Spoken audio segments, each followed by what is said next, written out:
I lived, a small little parish. It's called Clarehan. It's in South Tipperary, and we had no club. We're probably the only one of the few parishes in Munster who had no club in their parish. So we joined Mile Rovers. It was 4 or 5 miles over the road, and my older brother and his friends would have played at those. So that's how we got to join the club, and we had good people that would have collected us to go training. So it was an easy fit, that we're being collected to go to play hurling and football. So it was brilliant. And that all started at 7 or 8 years of age with my Rovers. It's something you'll remember all the time, because we all love the Gaelic games and we all love to be part of it, and to get to start like that at such an early age. And in fairness to the club at the time, we weren't too strong, but we built it up to a good club now at the moment as well. So that's always great.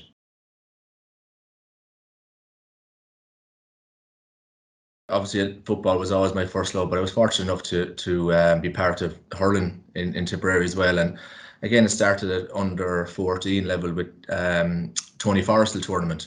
And again, it's not downgrading our club or anything like that, but being from Mile Rovers, like, we were lower tier again hurling, and it was always hard, and it wasn't really popular for any Mile Rovers man to make county squads.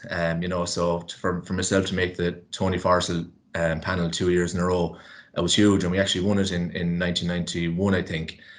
So that was nice, and it progressed from there. Then it's like anything, once you start making panels, you're in the shop window then for the following couple of years, under 14, under 16, and I was never strong enough to make a starting 15 place at a constant level. I was always on the panels, and I stuck at it, and eventually it came to minor level. We played Galway in an All-Ireland minor final, and it went to replay, and I actually started the replay. So it showed to me that it was worthwhile hanging in there all the time, because it was such a great day to be part of an All-Ireland minor hurling final replay, and we beat Galway the same day. So, like, you forget everything that went on previous to that. It was just special to be on the team, starting that day as well. And then it progressed into under 21 and intermediate with Tip, and I had a year and a bit with the senior hurlers. So, as I said, football was always my first love, but like hurling growing up in Tip was always number one as well. And there was success there, and you follow the senior team all the way through, and winning All Ireland. So I know it was a barren enough period for Tip hurlers as well at the time, but hurling was, I love playing hurling for Tip, as well. But again, when it came to the crunch, and even now everyone sees it, the dual system and dual players just is not feasible. Whereas back then I thought it was, but it was very hard to do both. But I did love hurling for Tip.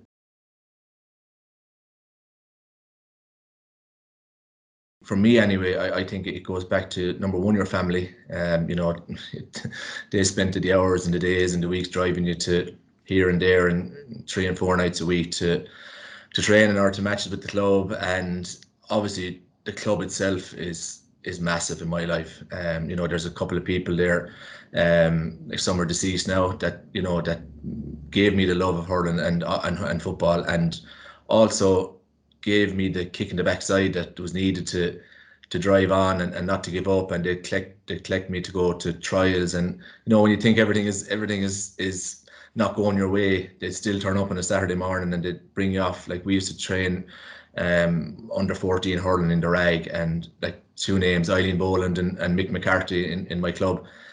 They just, that was it. That was their I won't say a chore, but they just felt that, yeah, we'll bring these guys, we'll harness the skills, and we were representing them, if you know what I mean, in the county stage. And they just drove us everywhere, and it wasn't just me, it was anyone that was involved that needed to get to A, B or C to represent Tip. Like, these guys were bringing us, and there was never an issue or a bother. Whereas you see nowadays, it's everything is a chore, and it's hard going, and it's hard work. Whereas these guys, they just got on with it, and the club was everything to them as well. So, and I could mention a lot of names, but there's a few, like I said, Eileen Boland, Mick McCarthy in the club. Jim Cal was my senior football manager with my Rovers when we were successful, and again, just gave me a start in the senior football team, and never looked back really. And Seamus McCarthy is another, he'd be synonymous with Tipperary football. Like, he gave me my first start in with Tip in 1996. So like these people, and I'm probably forgetting a lot of people, I hate mentioning names, but there's certain people in your life that, you know, there's a special place for them, that, you know, they kept faith in you and they pushed you along the way and helped you along the way, and they were there for advice when everything wasn't going right, and they were there to tell you that you did well when you did well. So you know, like I said, I hate mentioning names, but I think we all have those close people, family number one, and then obviously close people in the club.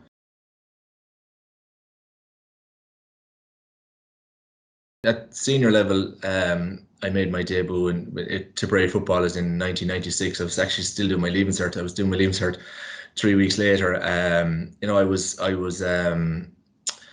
playing a club game in Clonmel. I'll never forget it. It was probably 3 weeks before Tip played Kerry. I played well against Ardfinnan, and the selectors were there watching the match, and they asked me would I like to go in, and I was kind of very hesitant to go in because obviously 3 weeks before championship, and all the lads had all the work done and all the tortures running done in November and December and January, you know. So I was kind of conscious of that. And also my age, you know, I was doing the leaving cert, and my dad, in fairness, him always, you know, even for a club, he kept me back until I was 16, 17. I played in goal for the club. So he was kind of saying, you know, if it might be a bit too young to go in, but when this chance came around, I said, no, I have to take it. And I went in, and in fairness to everyone in the squad, you know, the door was open, and it was brilliant because as I said, I was kind of cagey of what the reception would be like. But we played Kerry in '96 inside in Clonmel, and like it's a day I'll never forget. It was absolutely teeming down rain. But it's something special, like to make your debut against Kerry, and especially like only after being called in after 3 weeks, you know. So it was great, and like thankfully I've never looked back. It's been absolutely brilliant.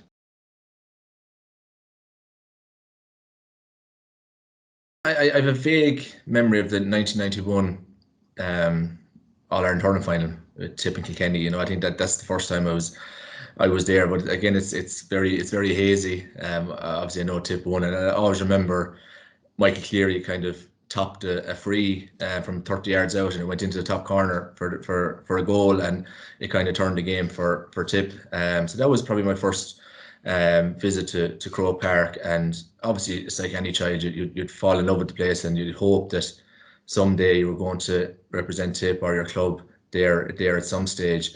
You know, and then obviously in 1995 was the first time I played there in Croke Park. We were Munster minor champions, and we played Westmeath in the All Ireland semi final in there, and like that was just, you know, it was an unbelievable occasion, and an occasion I would say I can't say it happened to me very often, but it got to me really, you know, to play in Croke Park. And I remember I had a goal chance at the hill end, 1-on-1 with the goalie, and I just snapshot it, and I hit it straight at him.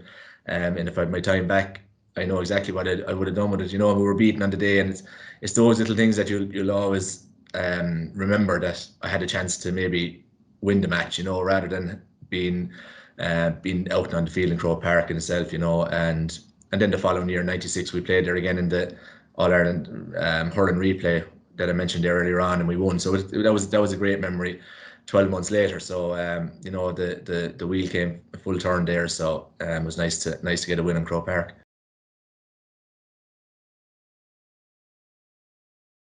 All Munster Championship games are big in our eyes, you know.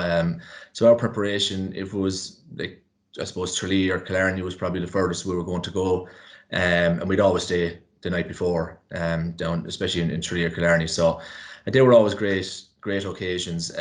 Like preparation back then is like, it's probably a million miles off the way the preparation is now. You know, it's just so probably intense now, whereas back then it was more easygoing, and you know, it was nearly a day out before a big match, more so than anything. You were going off with your pals and your friends and your teammates on a bus, and there's a bit of crack and a bit of fun. But the serious stuff obviously started on the game on the Sunday. But you know, preparation was, you know, it was, you know, you watch what you eat, you keep hydrated, and everyone was the same. And I don't think that'll ever change. But like I said, it wasn't as intense as it seems to be. It seems to be now, you know. But we always prepared very well for no matter who we were playing.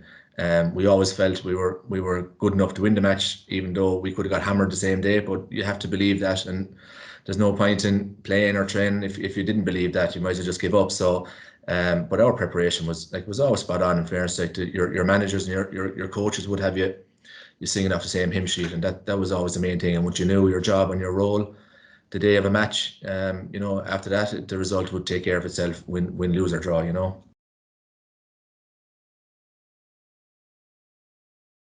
For myself personally, I was never one to get nervous. I'd never, thank God, and it to this day I wouldn't get nervous before matches. I always enjoyed them. I wasn't into music, so I didn't have the headphones or the earphones in. It's just, for me, it was just, you were playing for Tip, you were representing Tip in a Munster Championship game, no matter who was played, and it was always a feeling of excitement. That you were able to go out and pitch yourself against the best, no matter against Limerick, Waterford, Clare, Cork or Kerry. It didn't really matter to me, but thankfully I just took it as in my stride, and I always felt myself that no one goes out to play poorly or badly, and there was days when I had stinkers and there was nothing I could do about it. But so that was, I always said, never have built up tension or pressure on yourself. Just go out and kind of live the moment and enjoy the game. And I always felt once I was enjoying it, I was playing my best football. And it's when the pressure, or you felt a small bit of pressure, that's when it gets inside your head and you lose a bit of focus. So, but my preparation was just always having the fun, having a bit of crack. And like I said, the overnight stays were better as well, because you were away from your normal surroundings. You were kind of in the zone early, and the rest took care of itself after that.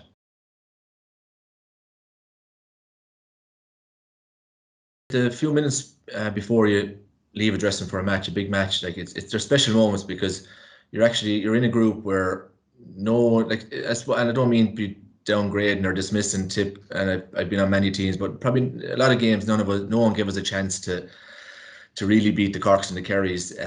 So those were special, like the 5 or 10 minutes before you leave, where everyone is pumped up and everyone is going to kill whoever is coming against them on the pitch, and you're knocking doors down and busting tables. But it's a special feeling, because you're basically, you're going out to war. You're trying to win a match with the group of guys you trained with for the last 8 or 10 months, or the last 10 or 15 years. So it was a battle, and probably things are said, and you trust what you're saying to other lads in that 5 minutes, and just to get you G'd up, or to get a bit of focus back in it again. And there's a lot of tension and there's a lot of everything there. But once you leave the dressing room, it's a special feeling. If there's any bit of a crowd there, then as well, it just gets you. The hairs stand up in the back of your neck, and this is what you train for. This is what we want to be involved in, and all the whinging and moaning and the tough nights and the slogs, they're just worth it for that feeling. And obviously it's the likes of Dublin and Kerry and Tyrone and all these big teams can witness that and can have that feeling most games they go out in. So when we get to that Munster final, or when we achieve back then, it was special, and we really took it in. It was feelings that we knew weren't going to come around every year. So those big games were special to us, and thankfully now Tip have, they've the last few years they've really grown. They've really put themselves out there. They're really competing against the top teams, and they're experiencing days like we did on a more regular basis than we did, and that's great to see as well. But big days, big Munster final days. Like, I played in two Munster finals and one replay. So over 12 years, it's not a hell of a lot, but they're days I will never ever forget, because there was packed crowds there, and I think that's what you love to have, all your family there, all your club mates there. So it's their special occasions, and obviously we didn't get to win many medals, but you cherish every moment like that.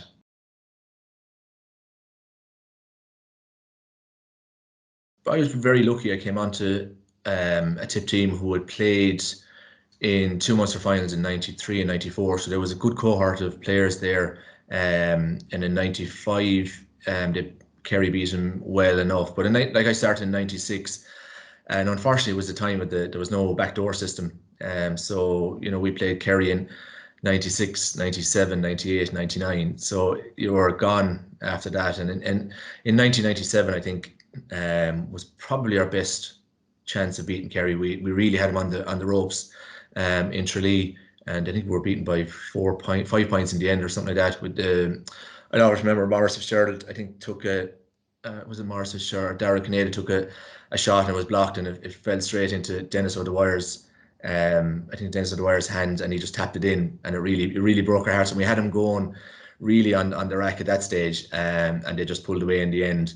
So we were very close. 98 Munster final, although they were better than us on the day. They beat us by 4 points. So, and in '99 it was the famous goal that wasn't below in Tralee, where again we had him on the ropes. Like, we had some fabulous players in our team, and we had him on the ropes. And I don't know, people might recall that Jerry Murphy took a shot and it hit the back stanchion of the outside the back stanchion of the net wide, and it came back into play, back into his hands, and he tapped the ball in. And I always remember I was marking Michael McCarthy, and the two of us, we could see from the far end of the field that was wide, and next thing we see the umpire raising the green flag, and Jerry Murphy even came out and he was puzzled, you know. So it's still, I know it's over 20 years ago, but it's something that it would always stick with you, that, you know, you just didn't get the rub of the green. And like I said, there was no backdoor system, so it was hard, because you in those times it was training before Christmas. Like, you 3 league games before Christmas, so it was a long process to get there, and then to be knocked out with a sucker punch and have to face, you know, back into it again the following year after a punch like that. But that's sport. And I think most Kerry people will say the same, that over that 3 to 4 year period, we were a match for a lot of teams, but we didn't get the backdoor system. We didn't get the run in the qualifiers that might have propelled us up the ladder a small bit. So they were tough breaks to take, but then, as I said earlier on, we love pitting ourselves against the best, and Kerry were the best at the time, and it was of some comfort that we ran him close and we worried him for a couple of years.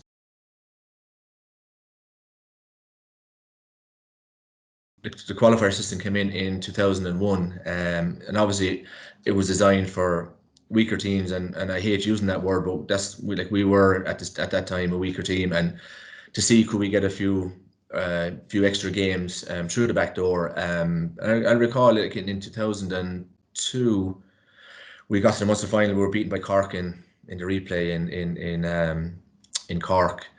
Should have won the first day. That was a real scald. You know, we know we should have won the first day, and then you only get one chance at the big guns, and they really annihilated in the replay, which was disappointing. But we went then through the back door, and we played Mayo the following 6 days after, getting hammered, and we were wondering how we'll pick ourselves up. And that was probably one of our greatest, even though we didn't win, we were beaten by 4 points, but the way we played, we were right in it up to the very end, and it was in Ennis. It was a brilliant occasion, and I remember Kieran MacDonald came off the bench for Mayo. You know, what a sub to bring on, and he kicked 4 points to really be the difference with the team. So it kind of grew from there. Then, and in 2003 we got beat by Kerry, and we got a few runs in the qualifiers, and we played Donegal in Croke Park. Again, that was huge for us to get that opportunity to play in Croke Park. And when that was announced, I think it was a double bill in Croke Park, but it was really special, because it was my first senior time playing in Croke Park, and it was a great occasion. Again, it was a loss. You know, I'm here on this, and I'm kind of, you know, celebrating losses, but brilliant occasion to get that opportunity to play there. So, like, the qualifiers has been good and bad to myself personally in Tip, you know, but it's you make your own luck, as they say. But to get those extra games and not have it knockout was great. And in fairness to GAA, they made a great decision in implementing the backdoor system.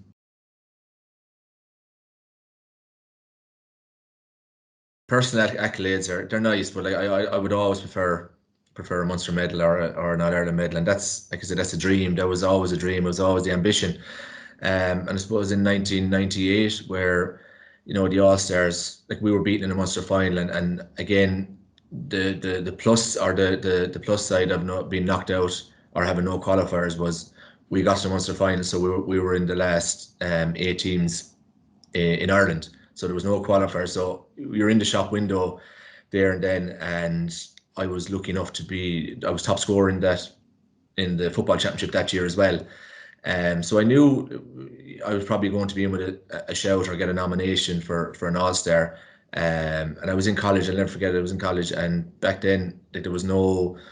I just heard on the radio that I'd been selected for an All-Star, and that was, I better not say, but I wasn't in college that morning. I was still in bed, so I can't make any lies for that. But to hear a name being called out and it was the last name as well, so you're waiting and waiting, 14 names gone, and like I said, I would never be, I was never a cocky type or an overconfident type. I just, as I said, take it as it comes. But it was kind of you'd be secretly hoping that your name was going to be called out, and like I said, 14 names. I said no, I'm goosed here. So it was brilliant. It was absolutely memorable. And again, it's an old cliche, but like if Tip didn't do that well that year, I wouldn't have got it. So you'd love to to get more nominations even with Tip, or to get more accolades with Tip would have been even better. But and then in 2003, I was fortunate enough to get another one. So, and that was special as well, because it was 5 years of a gap, and like you'd always think it's never going to come around again. So, and in 2002, I had a great year as well, and I was playing very well, and I got nominated for an All-Star. So things were going well for me around that time.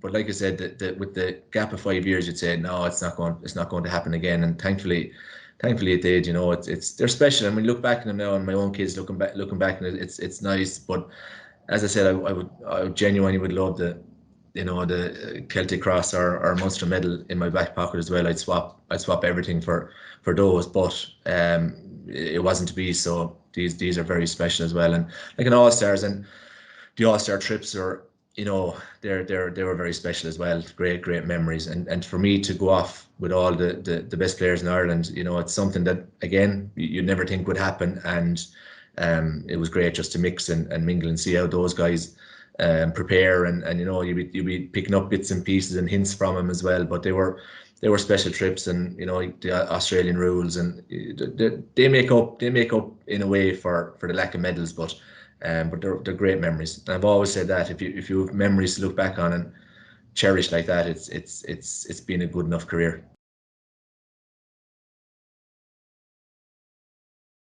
We ended up in the Tommy Murphy Cup final. Went up to Dublin the night before and stayed up, and we played in Wexford, who had a good run for the previous couple of years. And how serious Wexford took it, I don't know. We don't know. We'll never know. But like, to play in a national final in Croke Park, it was before Tyrone and Armagh game, so the place was packed by the time the second half of our game started.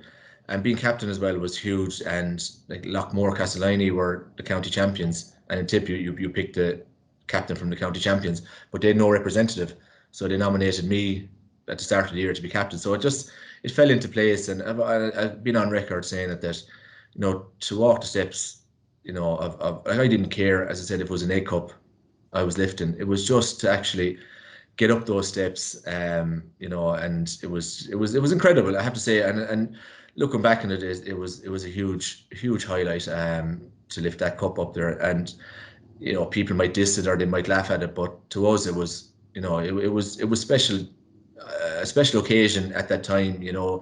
And then we got a trip to New York out of it as well, to play in New York in a final. So it was, there were a lot of things very, very good about it. And Sean Kelly, in fairness, the former president, brought that in. And I'll forever be grateful to him, because it gave us that chance to, and again, it's not your All Ireland, it's not your Munster, but it was a great occasion. And for me to personally to walk the steps was, was incredible. It's something I genuinely will never ever forget.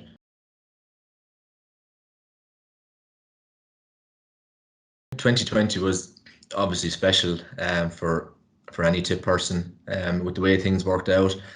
And it's mad to think that, like, a pandemic in all the craziness and the torture and everything it has brought upon people. Like, Tipperary wouldn't have won a Munster title without COVID, because we had four lads probably away travelling. Michael Quinlivan, Liam Casey, Colin O'Riordan was able to come back he was finished his year with Sydney Swans, and he was able to come back to play. So, you know, there's no point in beating around the bush. Like, the pandemic played a huge part in Tip winning the Munster title, and then for it all to be pushed back to the winter time, to push back onto Bloody Sunday weekend, to win a Munster title on Bloody Sunday weekend is just, you know, it's something you'd never ever think would happen. But it's probably written in the stars. You know, and I think the players, they all bought into it. Management, the new jersey was smashing. Like, because I'm here in South Tipperary, probably 10 miles away from where Michael Hogan, you know, Grange Mokler. So there's a huge history there. Probably we learned an awful lot more about the history that we didn't know. We just probably took it for granted. Oh yeah, it's Bloody Sunday, it's Michael Hogan. But there was a lot more to it than and all the GA programs and all the everything that was written about it. So we got an overall rundown of the Bloody Sunday events and how it happened, and you know, it kind of educated us all again. And like, for Tip to actually do the business on Bloody Sunday weekend was special. And I got a phone call then from Croke Park leading up to it for the Bloody Sunday commemorations, to see would I carry the Tip flag into Croke Park, and I have to say it's up there with anything I've done. And I've said before, I never got nervous before matches, but myself and Alan Brogan was carrying the flag for Dublin, and I just had butterflies in my stomach waiting to carry the flag out. You know, there was so much media attention and national broadcast on it. It was a brilliant event. Absolutely, very well done, and it was an absolute honour to be part of it and to be selected to represent Tipperary people in Croke Park on that famous occasion, and stand probably 5 yards away from where Michael Hogan was shot. You know, it's poignant memories. You know, and you're just, to me, I will look back on that as, you know, something that I will always cherish, because, as I said, you're representing more than myself. You're representing the whole of Tipperary, and to be asked to do that was an amazing honour.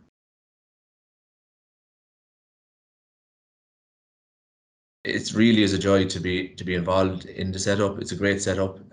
I certainly wouldn't have been used to it in my time. It has moved on so much.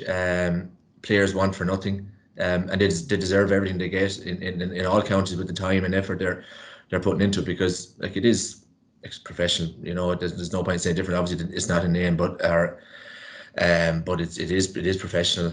The way they go about their business, the way they train, they mind their bodies, their diet, everything is just, it's rolled into one to make them the top sports people they are. So I'm thrilled to be asked to be involved. I had a stint with the under-21s 3 or 4 years ago as manager as well, so I knew a lot of them going in. So it made life, that transition, a small bit easier. But really, like, you'd like to give something back as well, and like, I got so much from Tipperary football, and so it's nice to give some bit of your time back as well. And how good or how much of an input it is, you know, time will tell. But it's just nice to be there, and if someone has questions, or, you know, helping with frees or general point taking, whatever it is, it's nice to be involved. And like I said, it's a great setup. It's great to be involved. And over the last 10-12 years, like, those guys and all the Tipperary footballers, like, have given us so much joy. It's been really, like, with minor All-Irelands and getting to under-21 All-Ireland finals and getting to Croke Park and 2 All-Ireland semi-finals and winning Munster. It's just like, it's been a roller coaster 10 years, and we know we're not foolish enough to think it's going to last forever, you know. And like, you just have to seize the moment, and these guys have been brilliant ambassadors over the last 10 years as well. So I'm just delighted to play some part in it, and hopefully we can play another part for another couple of years and see where it takes us.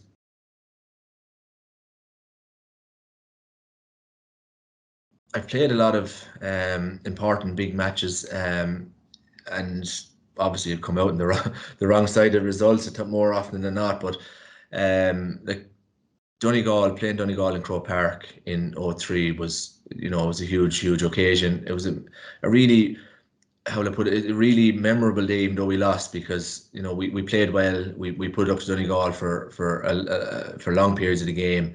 You know, so that game was, you know, was a huge highlight for myself personally. Tommy Murphy Cup again.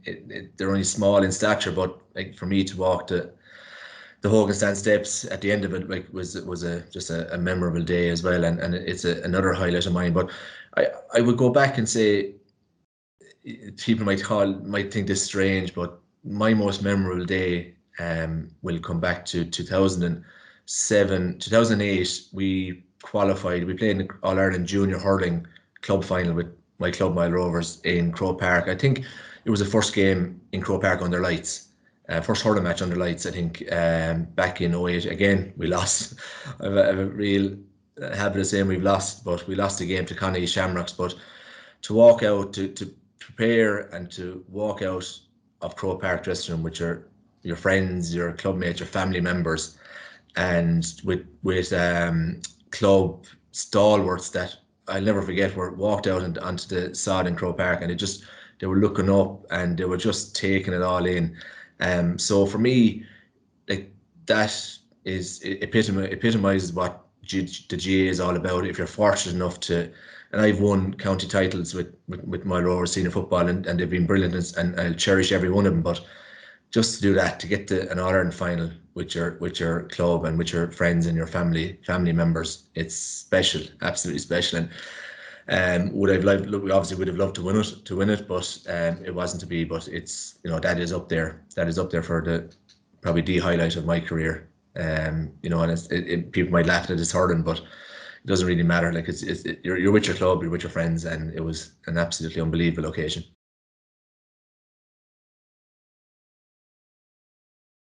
If I was to give any bit of advice to young players, girls or boys, like, it's for me, the enjoyment out of it is, it's special. And I know you probably they won't realize that until they get to my age or whatever, and they're finished and they look back on it. But for anyone that is fortunate enough to play number one for your club, and then number two for your county, even then move on to your province or your country, whatever it is, like, you have to do the basics. You have to do the basics right, the simple little things, and kicking off left, kicking off right, poking off left, poking off right. It's to listen, and it's an old cliche again, but you listen to your coaches. And I always felt like that the more you can take in and learn, like, it obviously makes you better, and some people are sponges and they'll just grasp whatever you tell them, and they'll take it on board. And you have to, it's that extra bit outside of the club or the county that will get you to the top. It's the bit you do on your own in the ball alleys, or go up to the field practicing frees on your own or whatever. And it's horrible, it's hard, it's tough at times, but they're the little things. Like, there's not too many people. The club player to me is special, because they're there through everything. They're there when the county players come back and they move into things, and you rely on those to win you the matches as well. So, but for anyone like that wants to get to the county level, it's how you prepare yourself, and it's how much you're willing to give into it. And I personally, and I might be shot down for saying this, but I just feel it's probably gone a bit OTT at the moment. It's the fun element and the enjoyment level seems to be slipping away, and it is all about your diet, what you're eating, what you're sleeping, whatever they. And even at an underage 14, 16s, these are all being monitored as well, where there's no real off the cuff stuff anymore. It's all structured, it's all set out for, and don't get me wrong, that has to be part of it as well. But when I was growing up, it was, you knew you'd train on a Tuesday and a Friday and a Sunday. You turned up and you went down, you did your best, and you went at it again the following day. Whereas the scrutiny and the monitoring of stuff now is it's there to be seen, and I know it's there to help young guys and young girls along. But I would just love to see the fun element and the cut back on the seriousness a small bit. I know people say, I'm mad, how are you expected to win if you're not going to drive at it? But for me, as I said, the memories I have from growing up will live in me forever. So I just hope that every underage player at this present time will get the same memories and get the same feeling out of it that I did. And I would say 90% of my colleagues and my teammates and the fellas you play against would have, so. But definitely to make it to the top, it's all about the individual stuff you do outside of it.